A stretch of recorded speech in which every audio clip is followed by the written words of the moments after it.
પોતાના પરિશ્રમનું ફળ સમગ્ર સમાજમાં ધરી દેનાર અને સૌને અન્ન બ્રહ્મનો સ્વાદ કરાવનાર કૃષિકાર એટલે કે ખેડૂતોને રાજકોટ માર્કેટ યાર્ડમાં શું ભાવ મળી રહ્યા છે અને કેટલી આવક થઈ રહી છે, ચાલો જાણીએ। નમસ્કાર દર્શક મિત્રો, BS19 ન્યૂઝમાં આપની સાથે હું છું શ્રદ્ધા। રાજકોટ માર્કેટિંગ યાર્ડ એ ગુજરાતના મોટા માર્કેટ યાર્ડ પૈકીનું એક છે।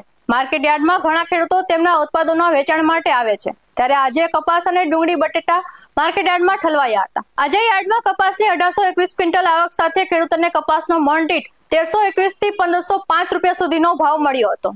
ઘઉં, મગ, તુવેર અને ચણાની આવક નોંધપાત્ર રહી હતી। રાજકોટ માર્કેટિંગ યાર્ડમાં તુવેરની આવક ઘટી હતી, ત્યારે તુવેરના 1100 થી 1510 ભાવ બોલાયા હતા। આજે 200 ક્વિન્ટલ ટુકડા ઘઉંની આવક થઈ હતી, ત્યારે માર્કેટ યાર્ડમાં મગની 150 ક્વિન્ટલ આવક સાથે તેનો 1200 થી 1757 ભાવ બોલાયો હતો। શાકભાજીની વાત કરીએ તો યાર્ડમાં અત્યારે સૌથી વધારે બટાટા, ટામેટા, રીંગણા, કોબીજ તેમજ વેલા પર થતા તુરિયા, ગલકા, કાકડી, દૂધી જેવા શાકભાજીની આવક રહી છે। ખેડૂતોને બટાટાનો 180 થી 300 રૂપિયા ભાવ મળ્યો હતો, જ્યારે રીંગણાનો 300 થી 500 રૂપિયા ભાવ મળ્યો હતો।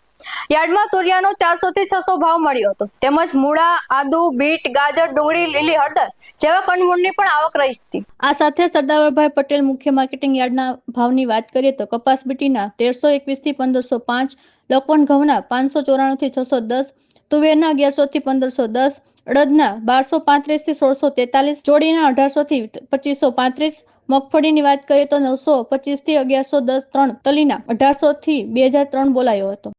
આ સાથે પોપટભાઈ સોરઠિયા સબ માર્કેટના શાકભાજીની વાત કરીએ તો લીંબુના 200 થી 850, બટેકાના 180 થી 300, ડુંગળીના 140 થી 220, ટમેટાના 50 થી 150, કોથમરીની વાત કરીએ તો 100 થી 200 રૂપિયા, મૂળાના 280 થી 510, કોબીજના 400 થી 80, ફ્લાવરના 100 થી 160, ભીંડો 700 થી 1000, ગવાર 1450 થી 1830 બોલાયો હતો। આવા જ વધુ અહેવાલ સાથે મળતા રહીશું। તમે અમારી YouTube ચેનલને સબસ્ક્રાઇબ કરવાનું, અમને Facebook અને Instagram પર ફોલો કરવાનું ભૂલશો નહીં।